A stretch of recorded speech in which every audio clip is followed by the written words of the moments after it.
I got up this morning because of chill in the air, and I curled up by my fireplace with a big hot mug of hot mulled Lipitor.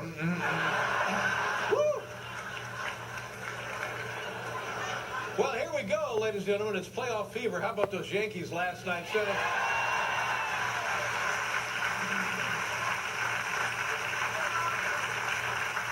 At the end of the game, the Yankees defeated the Twins 7-2, and at the end of the game, they had such a huge lead in the ninth inning, they let Kate Hudson pitch. Why not? What you could do?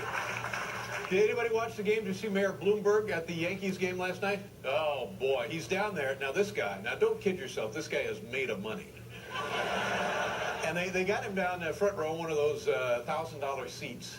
$1,000 seat.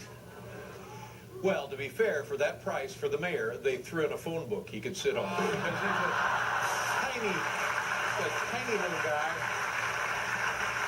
Yes.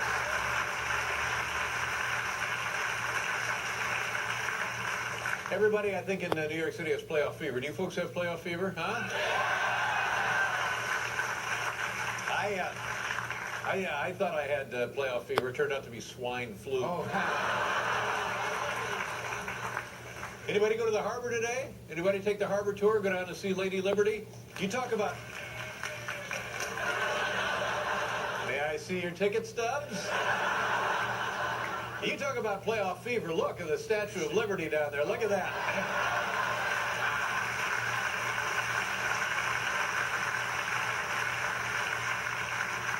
Now, here's a kind of a deal. We're on CBS, and CBS has tremendous television programs. As a matter of fact, earlier tonight, right here on CBS, The Mentalist. You know about The Mentalist? Yeah. Very popular show. And it's about a guy with heightened powers of observation. Heightened powers. This guy is so good, he can tell the difference between Clive Owen and Christian Bale.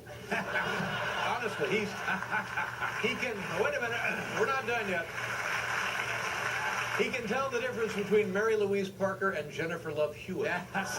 He can tell the difference between Sarah Michelle Gellar and Sarah Jessica Parker. He's just that good. He can tell you the difference between the last three Sandra Bullock movies. He's he's a happening guy.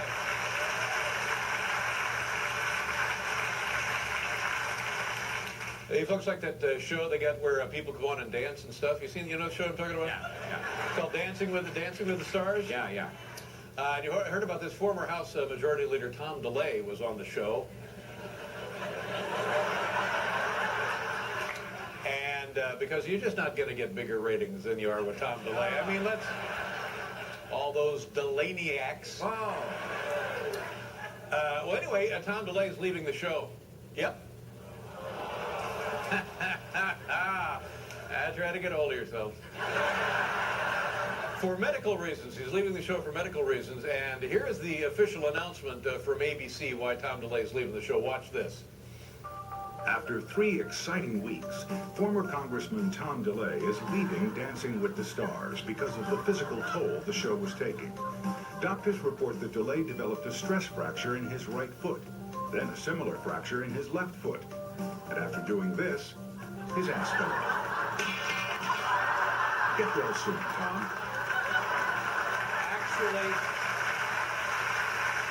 Actually fell off.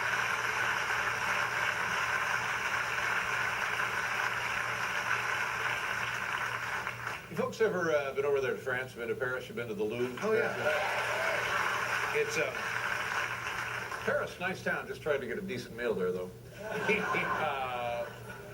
You know what they did? They took a McDonald's. Remember when they would hate Paris hated McDonald's, and now they love them? There's McDonald's all over France. And now there's a McDonald's actually operating in the Louvre, the museum, the palace there, the museum, the Louvre.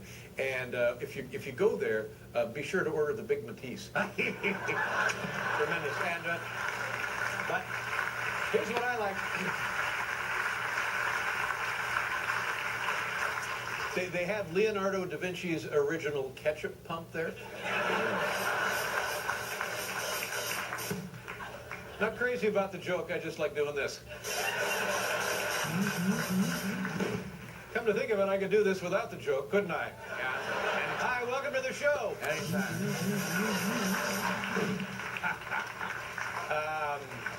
But the real innovation, if you go to the McDonald's at the Louvre, is this. They have a drive-through at the Louvre McDonald's, and here's how it works. You shout your order into Van Gogh's good ear. Amazing.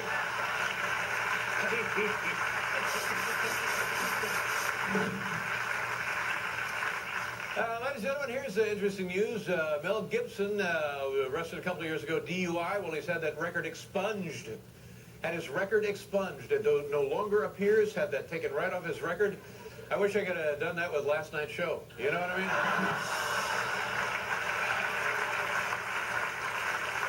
Yep, he had that expunged. Oh, yes. Oh, you saw last night's show, huh? Yeah, had his record expunged. No word yet on Lethal Weapon 4. Here's something fascinating and weird. NASA is going to launch a rocket to the moon on Friday. They're going to shoot a rocket to the moon. Just going to kaboom, kaboom. And the government says, don't worry, that pretty certain we will be greeted as liberators when we...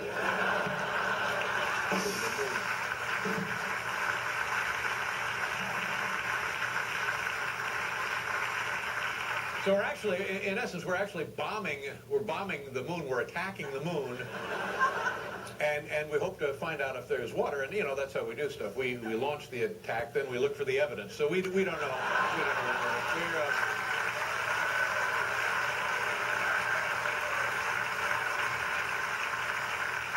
And I read this and I said, wait a minute, we're bombing the moon. I'm confused. Is this an actual plan or is this a Bruce Willis movie? That's what I said. Is it an actual plan or a Bruce Willis movie?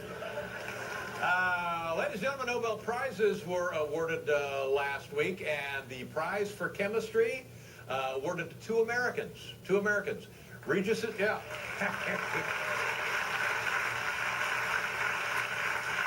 Regis and Kelly beat out John and Kate.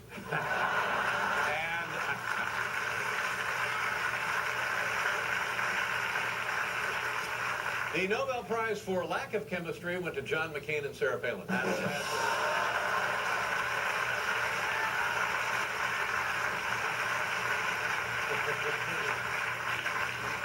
Here now is a segment. This will be our fourth installment, and it's a wonderful segment. You know, Sarah Palin has a brand new book, her memoir, being published in November. We came up with a tremendous segment, and it's been great every night. In fact, greater each night than the previous night. The name of the segment, Things More Fun Than Reading the Sarah Palin Memoir. You see what I'm saying? Okay. Here now, installment number 5. Take a look. Number 45, walking into traffic. This has been Things More Fun Than Reading the Sarah Palin Memoir. The old one, too. You can't beat the old one, too.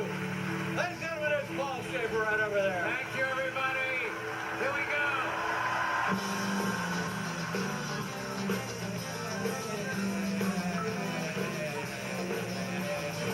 We'll be right back with the beautiful Kristen Davis, ladies and gentlemen, tonight's Top 10. Thank you very much.